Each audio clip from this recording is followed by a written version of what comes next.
most of these wins are like, oh, maybe the Browns are going to be a field goal underdog. Yeah, I think we're only.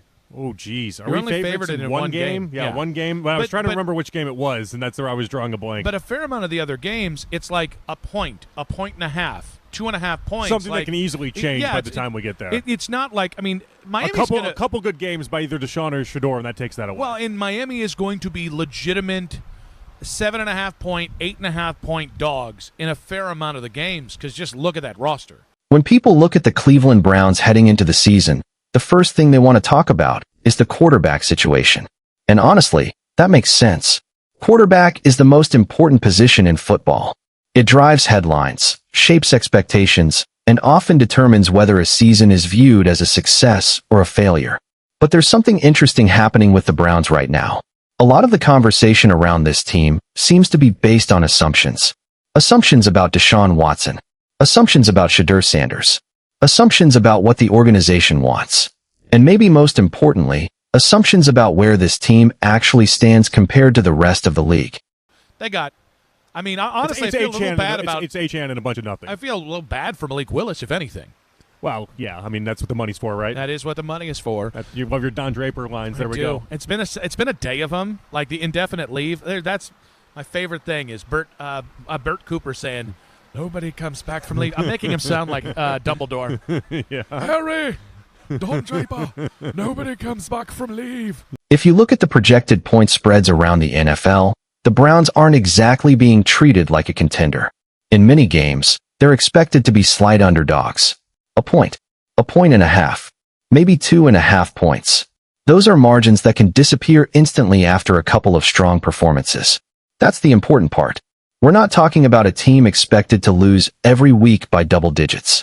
We're talking about a team that's sitting in that middle ground where a few good games from the quarterback position can completely change the perception of the season.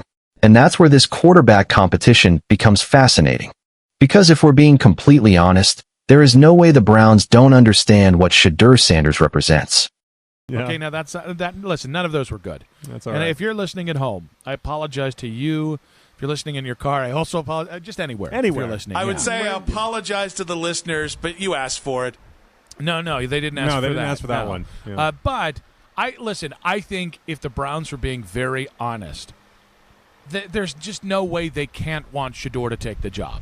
That doesn't mean they have to give it to him. It doesn't mean they're going to rig this thing. I don't know. I don't know that that's true. Well, they have to understand the complications. Well, and of that's Deshaun. what today was so nice is that they seemed like they had an understanding on everything that is going on. Now, that doesn't mean they're going to hand him the starting job.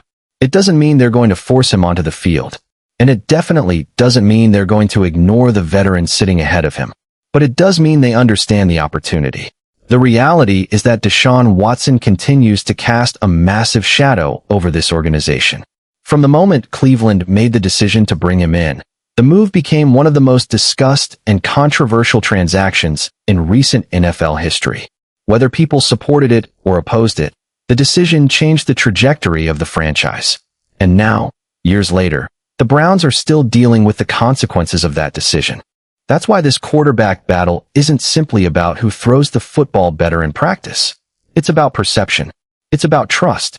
It's about the future direction of the franchise. But it's still, this Deshaun bugaboo is going to stay with them for a while. Like, they didn't see it with Deshaun initially when everyone told him, don't sign him. Now, they said don't sign him for off-field reasons, but they didn't see it initially there, and sometimes we have blinders on things like that. And maybe just in the case of Deshaun, as many blinders as they've been able to erase, maybe when it comes to Deshaun, that blinder still exists. And the idea that they can think something about Deshaun that 90% of people don't is the actual crux of the problem. And it's about whether the Browns are finally ready to move forward.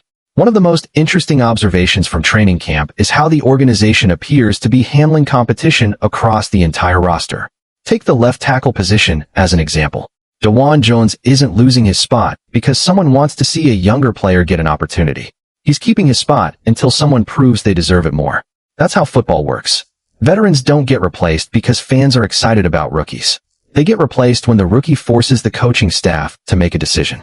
The Browns appear to be applying that exact same philosophy at quarterback. The veteran gets the first opportunity. The veteran gets the first team reps. The veteran gets the initial advantage. But that doesn't mean the competition is over before it begins. Far from it.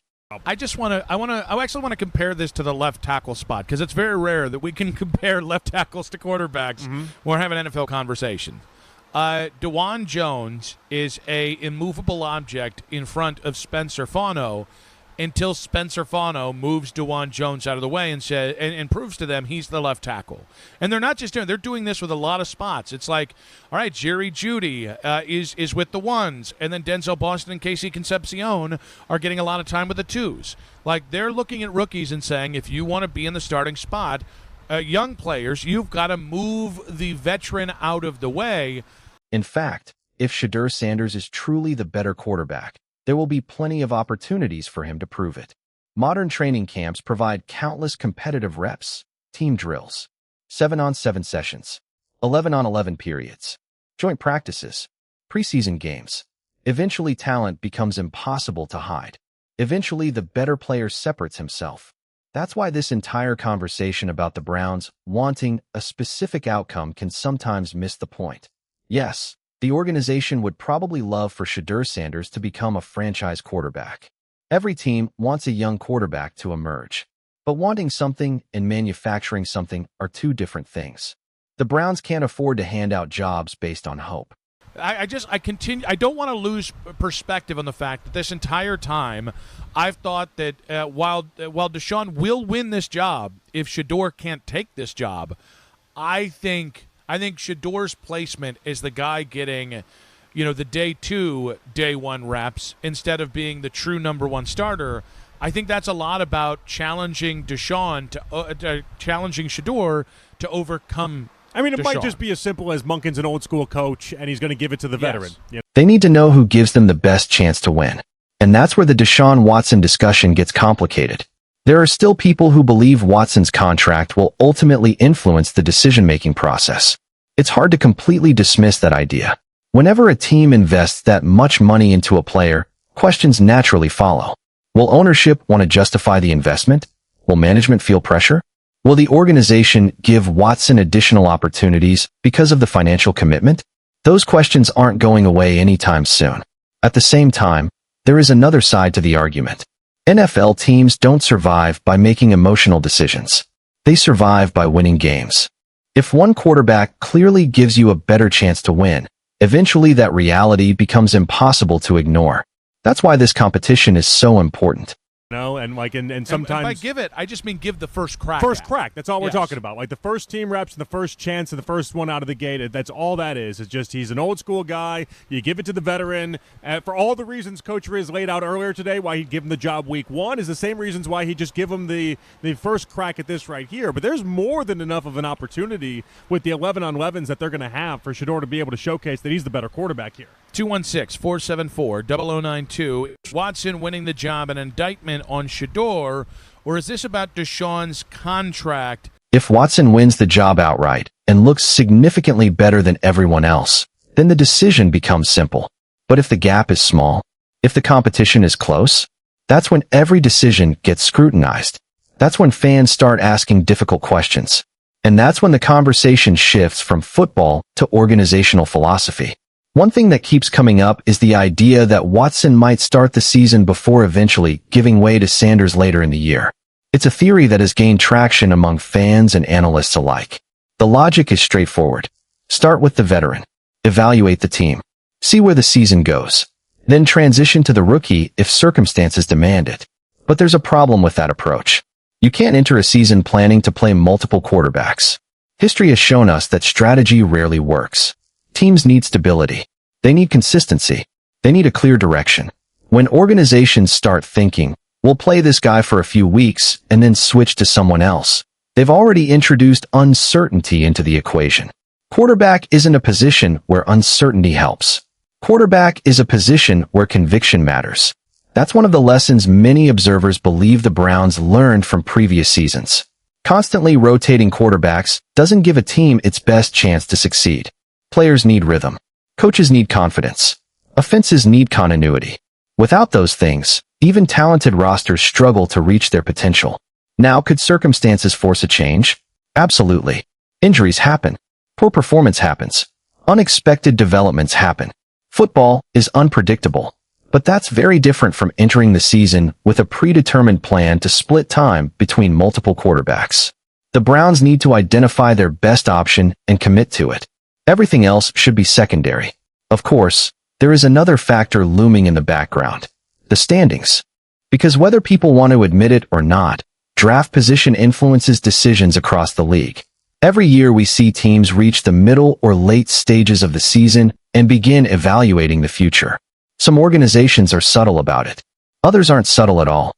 When a team is sitting at 1 win and 9 losses, priorities naturally change.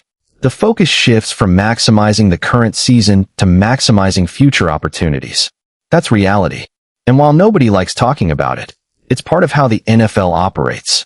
The Browns don't want to find themselves in that position. But if they do, the quarterback conversation could take on an entirely different meaning. At that point, development becomes just as important as immediate results. At that point, younger players become the priority. At that point, the future starts to matter more than the present. The good news for Cleveland is that they may not be as far away as many national analysts believe. This is where the conversation often becomes frustrating for Browns supporters. National coverage tends to begin and end with the quarterback position. Who's the quarterback? Do you trust him? Who's the coach? Do you trust him? Case closed. And to be fair, that approach usually works. Quarterback and coaching drive success in the NFL. But the Browns might be one of those rare exceptions where the roster deserves a deeper look. There are legitimate players throughout this team. There is talent on both sides of the football. There are young contributors developing. There are veterans capable of making an impact. And perhaps most importantly, there is a foundation being built. That's why some people inside the Browns' orbit view this season differently than outsiders. They don't see a roster that's completely broken. They don't see a franchise starting from scratch. Instead, they see a team that may be entering the second year of a larger rebuilding process. A process that could accelerate faster than expected if a few key pieces fall into place. And no piece is more important than quarterback. If Watson rediscovers his best football, the Browns become a much more dangerous team.